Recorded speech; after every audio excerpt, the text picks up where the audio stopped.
Waalaikumsalam. Waalaikumsalam warahmatullahi wabarakatuh. Hari ini kita akan membahas soal turunan fungsi. Materinya nanti sedikit saya paparkan. Bagian dari turunan fungsi ini cukup banyak. Nanti kita akan lebih fokus pada bagian mencari nilai maksimum dan nilai minimum, atau kita sering menyebutnya sebagai nilai optimum fungsi, tetapi dihubungkan dengan permasalahan-permasalahan sehari-hari, jadi masalah kontekstual, gitu ya.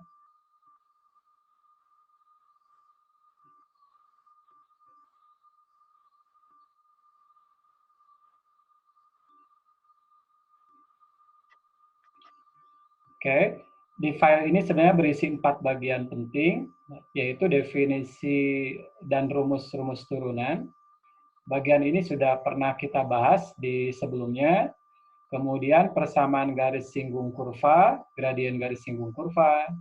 Kemudian bagian terakhir yang waktu itu kalian sudah pernah lakukan, belajar mandiri, yaitu menentukan interval fungsi naik dan fungsi turun, begitu ya.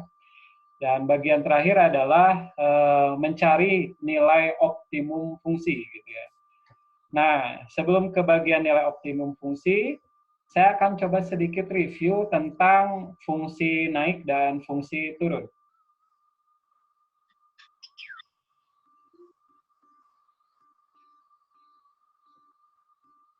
Ya.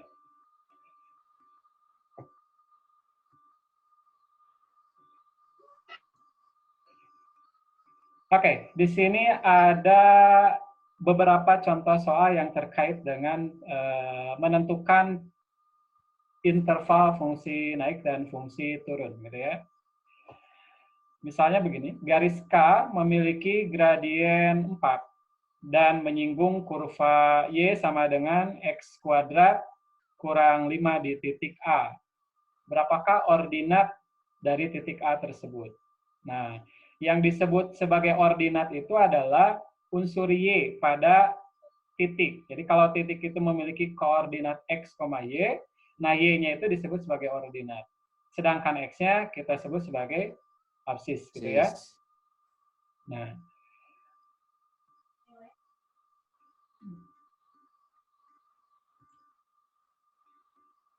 baik. Yang ini persamaan kurva awal tadi kan. Y sama dengan X kuadrat kurang 5. Dan gradien di A disebutkan tadi sama dengan 4. Kita tahu bahwa gradien merupakan turunan pertama di absis titik A. Jadi, kalau kita cari f aksen X dari sini, diperoleh 2X sama dengan 4. Maka absis dari titik A ini dapatnya adalah 2. Gitu ya. Nah, berikutnya, kita dapat mencari ordinat dari titik A, yaitu dengan cara X yang tadi kita peroleh langsung substitusi pada persamaan kurva. Jadi F2, 2 kuadrat kurang 5. Hasilnya adalah negatif 1. Nah, itu adalah gradien dari titik ordinat dari titik A, gitu ya. Oke, berikutnya lagi adalah persamaan garis singgung pada kurva Y sama dengan X kuadrat tambah 4X plus 1 di titik 2,13. Kalau tadi mencari absis dan ordinat dari titik singgungnya, sekarang mencari persamaan garis singgung. Oke. Ini persamaan kurvanya ya, X kuadrat tambah 4X tambah 1. Titik singgungnya di 2,13, maka kita nyari gradien terlebih dahulu. F aksen 2 itu adalah gradien. Kenapa 2? Karena absis titik singgungnya adalah 2. Jadi, kalau ini kita turunkan, 2X tambah 4, X-nya kemudian diganti oleh 2, hasilnya gradiennya 8. Selanjutnya, kita tinggal masukkan pada persamaan garis secara umum. Mau itu persamaan garis singgung ataupun persamaan garis lain lah disebutkan, inti dari persamaan garis itu kan dapat kita pakai persamaan dalam bentuk Y kurang Y1 sama dengan M kali X kurang X1. Nah, data-data yang tadi kita peroleh tinggal disubstitusi. Y1 13, gradiennya 8, X1-nya 2. Kalau disederhanakan jadi 8X kurang 3. Nah, itu mungkin review dari materi sebelumnya yang pernah kamu pelajari secara mandiri. Nah, berikutnya kita akan lihat nilai optimum, optimum, gitu ya. Nah, terkait dengan nilai optimum, maka nanti ada beberapa istilah yang akan sering disebut-sebutkan, yaitu stasioner. Stasioner ini keseimbangan. Nah, keseimbangan itu berarti tidak miring. Kemiringannya 0, gitu. Bukan tidak miring, tapi kemiringannya adalah 0. Kalau namanya seimbang kan berarti nggak bergeser ke bawah atau ke atas. Jadi betul-betul seimbang. Dengan demikian, gradiennya 0 di stasioner itu. Sedangkan maksimum itu adalah nilai fungsi atau titik di mana fungsi itu mencapai nilai yang paling besar. Sedangkan minimum kondisi sebaliknya berarti. Kondisi pada saat fungsi itu menjadi nilainya paling kecil di antara semua titik yang terletak pada fungsi tersebut. Gitu ya. Itu minimum, maksimum.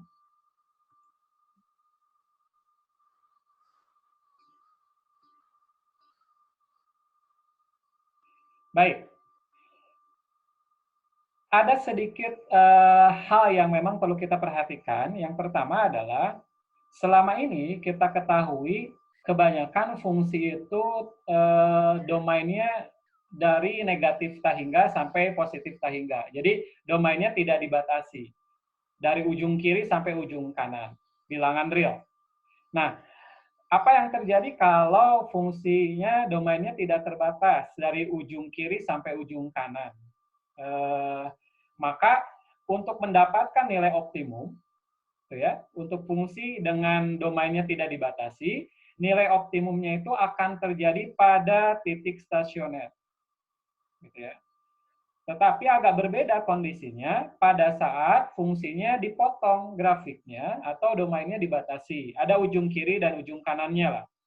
Maka kita harus mengecek juga nilai-nilai fungsi pada ujung interval. Selanjutnya, nilai fungsi pada ujung interval, nilai fungsi pada titik stasioner dibandingkan siapa yang terbesar dan siapa yang terkecil. Yang terbesar nanti jadinya maksimum, yang terkecil jadinya minimum, begitu ya. Oke. Nah, ini adalah sebuah grafik fungsi sembarang dari Y sama dengan Fx. Di X sama dengan A, kalau kita lihat kemiringannya 0, yaitu datar, tidak miring. Nah, berarti di sinilah terjadi keseimbangan, gitu ya. Kalau di konsep fisika itu, kamu misalkan jadikan dia titik tumpu, maka bendanya nggak akan jatuh. Resultan gayanya 0 lah kalau di fisika, gitu ya. Nah, di sini stasioner terjadi di X sama dengan A. Di sebelah kiri A, ternyata grafiknya ini turun. Dan kalau kita ambil kemiringannya, ternyata kemiringannya memang sedang turun. Nah, gradiennya negatif. Gradiennya negatif, maka fungsinya akan turun. Di sebelah kanan A, grafiknya naik, itu dikarenakan memang kemiringannya dalam posisi nanjak, naik gitu ya. Sehingga gradiennya positif. Seperti ini, yang ini turun, yang ini naik, pas di puncak yang bawah ini tidak naik, tidak turun. Maka kondisinya stasioner. Oke, unsur-unsurnya berarti kalau ini adalah absisnya saja, stasioner, dari titik stasioner ini absisnya X sama dengan A, nilai stasionernya adalah nilai fungsi ini, FA. Nah, FA ini nanti bisa disebut nilai ekstrim. Karena puncaknya di atas, berarti nilai ekstrimnya maksimum. Kalau nanti puncaknya di bawah, nilai ekstrimnya minimum. Oke, itu istilah-istilahnya yang berkaitan dengan nilai optimum. Nah, kita akan coba lihat beberapa contoh soal, gitu ya. Oke, pertama misalnya tentukan nilai minimum dari fungsi fx sama dengan x kuadrat dikurangi 2x dikurangi 3 gitu ya. Nah, cek nilai stasioner, gitu ya. F aksen X sama dengan 0. Berarti, coba lihat dulu kembali ke yang bagian sebelumnya. Fungsinya tidak dibatasi domainnya. Berarti ini menyebar dari negatif tahingga sampai positif tahingga. Nah, karena itulah maka maksimum maupun minimumnya akan terjadi pada titik stasioner. Berhubung dia merupakan fungsi kuadrat, berarti gambar grafiknya akan parabola. Kalau parabola, jelas nilai maksimum atau minimumnya hanya satu macam. Gitu ya. Nah, kondisi sekarang untuk fungsi yang barusan tampil itu adalah turunan pertamanya 2x kurang 2. Yang tadi kan x kuadrat min 2x gitu ya. Berarti turunan pertamanya 2x kurang 2. Nah, untuk mendapatkan stasioner, f aksen x sama dengan 0. Akibatnya 2x kurang 2 sama dengan 0, ketemu absis dari stasionernya adalah 1. Ini f aksen di x sama dengan 1, nilainya 0, berarti stasioner. Untuk yang x kurang dari 1, gitu ya, untuk x yang kurang dari 1, maka f aksen x ini ya, bukan f aksen 1. F aksen x untuk x yang kurang dari 1, nilainya akan lebih kecil dari 0. Kamu bisa cek, masukin misalkan x yang kurang dari 1 misalnya berapa ya? 0 misalkan. Kita masukkan pada f aksen x. 2 kali 0 dikurang 2. Hasilnya negatif 2. Berarti f aksen x-nya lebih kecil dari 0. Karena f aksen x ini berkaitan dengan gradien, jadi gradiennya negatif. Gradien negatif berarti fungsinya adalah fungsi turun. Gitu ya, ini fungsi turun. Di sebelah kanan x sama dengan 1, kamu bisa ambil sampel x sama dengan 2, lebih besar dari 1 kan? Substitusi pada f aksen x, 2 kali 2, 4, dikurang 2, sama dengan 2. Berarti f aksen x-nya bernilai positif. Kalau f aksen x bernilai positif, maka fungsinya kondisi naik. Akibatnya, kalau kita telusuri, pertama grafiknya turun, mencapai di stasioner turunnya, kemudian berangsur naik. Otomatis puncaknya akan ada di bawah. Maka jenis yang puncaknya di bawah dinamakan sebagai ekstrimnya minimum. Titiknya minimum, gitu ya. Nah, seperti ini ya barusan kondisinya. Dan nilai minimumnya adalah nilai fungsi f untuk x sama dengan negatif 1. Hasilnya min 4. Nah, min 4 dari mana? Min 1 kamu substitusi pada persamaan awal si fx. Bukan ke f aksen x, tapi ke fx yang semula, yang x kuadrat min 2x plus 1. Begitu ya. Oke, itu contoh yang pertama. Selanjutnya kita lihat contoh yang kedua. Diketahui fungsi fx sama dengan 2x pangkat 3 plus 3x kuadrat min 12x tambah 4. Tentukan semua titik ekstrim dan sebutkan jenisnya. Gitu ya.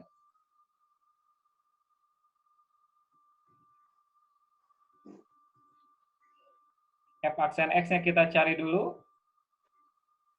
Difaktorkan jadi 6 kali x tambah 2x kurang 1. Ini 6 kali x tambah 2 kali x kurang 1 dari mana? 6-nya kita keluarkan terlebih dahulu. 6 kali x kuadrat tambah x kurang 2. Nah, x kuadrat tambah x kurang 2-nya difaktorkan menjadi x tambah 2 kali x kurang 1. Nah, karena ini faktornya ada 2, berarti pembuat 0-nya akan ada 2 buah. Pembuat 0 dari f aksen x dinamakan stasioner. Berarti stasionernya ada min 2 dengan 1.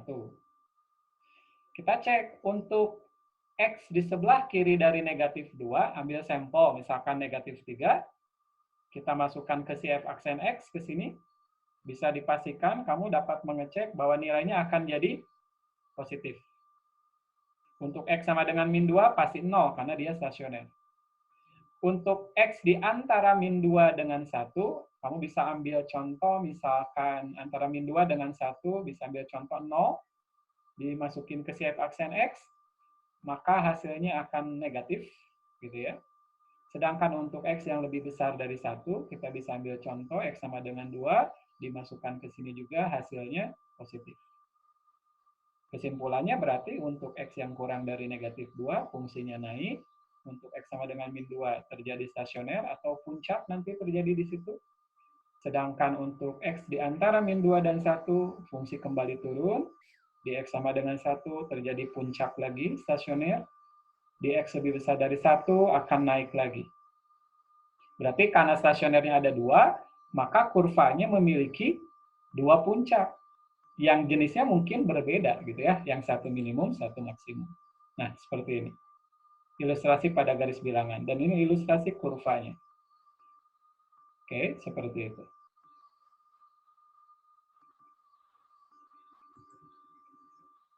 Ya.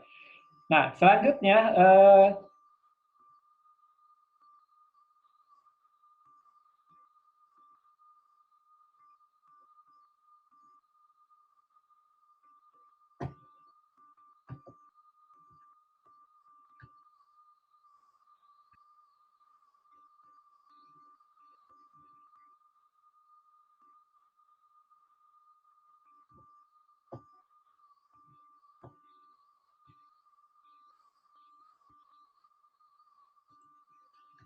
ya. Oke, selanjutnya kalau misalnya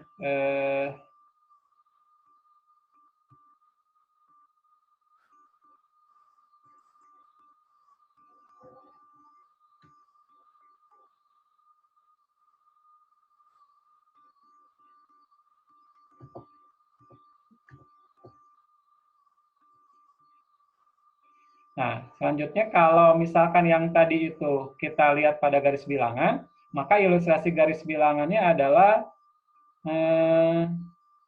naik dulu, kemudian turun, kemudian naik lagi. Begitu ya. Nah, jadi puncaknya maksimum di X sama dengan min 2, minimum di X sama dengan 1. Oke, tinggal disubstitusi pada fungsi semula. Diperoleh bahwa titik maksimumnya terjadi di negatif 2, F min 2 atau min 2,24, hasilnya dari substitusi yang tadi. Sedangkan titik balik minimumnya terjadi di 1, negatif 3.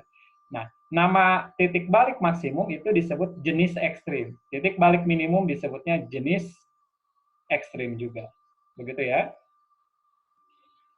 Oke, lanjutkan dulu ya. Kita lihat soal berikutnya. Soal berikutnya adalah tentang nilai optimum yang dihubungkan dengan masalah nyata. Untuk memproduksi suatu barang, diperlukan biaya produksi yang dinyatakan dengan fungsi Bx sama dengan 2x kuadrat min 180x tambah 2.500 dalam ribuan rupiah. Supaya biayanya minimum, maka harus diproduksi barang berapa banyak gitu ya.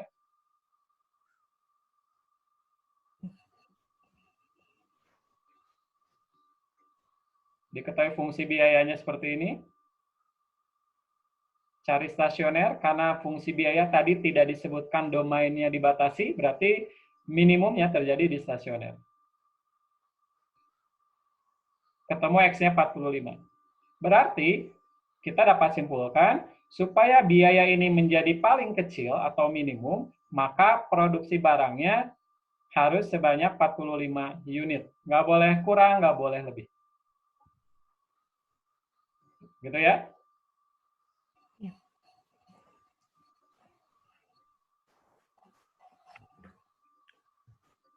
Oke, ini soal berikutnya.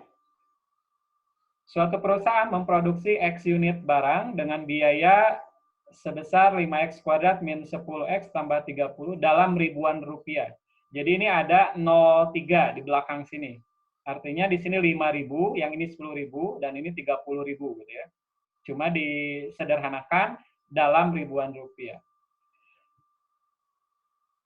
Untuk tiap unit, dalam ribuan rupiah untuk tiap unit. Jika barang tersebut terjual habis dengan harga per unitnya itu Rp50.000, maka keuntungan maksimum yang dapat diperoleh perusahaan ini berapa? Gitu ya. Oke.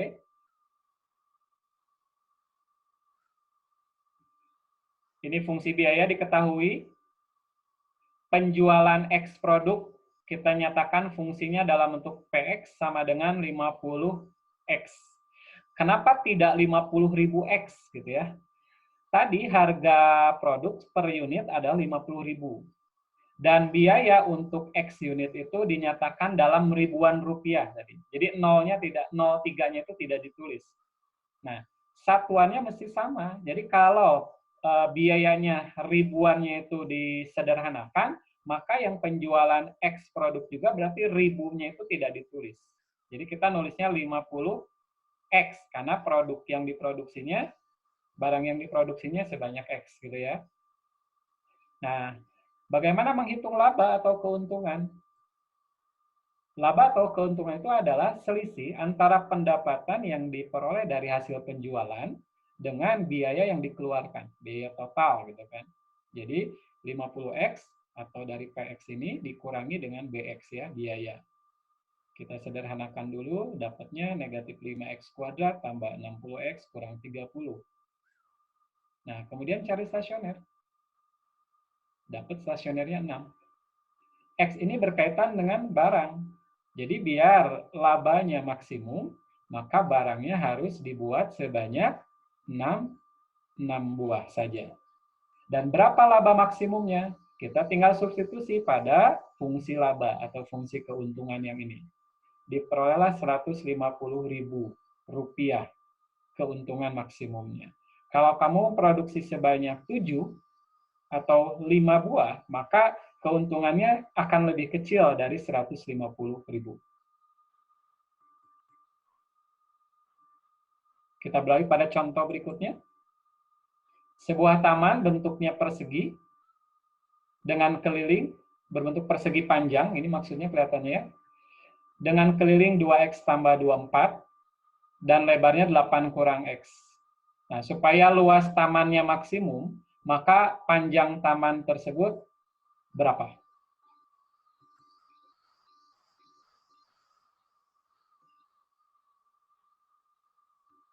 Misalkan tamannya kita buat dalam bentuk persegi panjang seperti ini, lebarnya diketahui 8 kurang X, panjangnya kita misalkan P, karena keliling dari persegi panjang itu adalah 2 kali panjang tambah lebar, maka dapat kelilingnya begini. Di soal disebutkan keliling adalah 2X tambah 24. Ruas kanan tetap. Kita sederhanakan yang ruas kanan, kaliin 2-nya ke dalam, diperoleh 2P tambah 16 kurang 2X, min 2X gabung sebelah kiri jadi 4X, 16 gabung ke kiri jadi 8, sebelah kanannya tersisa 2P, akibatnya P adalah 2X tambah 4. Panjangnya 2X tambah 4. Karena luas yang akan dijadikan maksimum, maka bentuklah fungsi dalam luas. LX fungsi luas. Panjang kali lebar. Kalikan dulu ya. Diperoleh min 2X kuadrat tambah 12X tambah 32. Kemudian kita cari stasionernya. Diperoleh min 4X tambah 12 sama dengan 0. Jadi X-nya adalah 3. X ini adalah variabel yang ada pada keliling, ada pada lebar, ada pada panjang. Tadi yang diminta berapa panjang taman, substitusikan ke sini. Diperoleh 10. Gitu ya. Panjang tamannya adalah 10.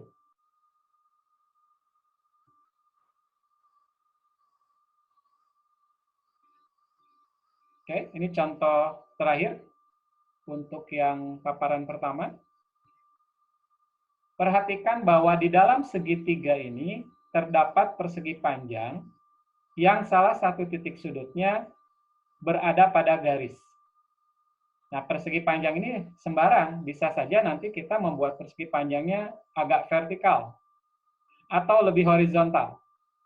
Dari sekian banyak kemungkinan persegi panjang, kira-kira persegi panjang dengan bentuk seperti apakah supaya luasnya yang paling besar?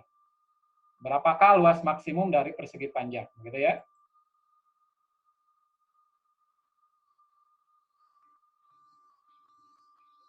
Ini X, Y terletak pada garis. Bentuk persamaan garis berarti 3X tambah 4Y sama dengan 12. sederhanakan menjadi min 3/4 X tambah 3. Luas persegi panjang yang di dalam, panjangnya adalah X, lebarnya adalah Y. Berarti luasnya X kali Y. Y-nya ganti oleh yang bagian atas ini. Kemudian dikalikan ke dalam, dapat min 3/4 X kuadrat tambah 3X.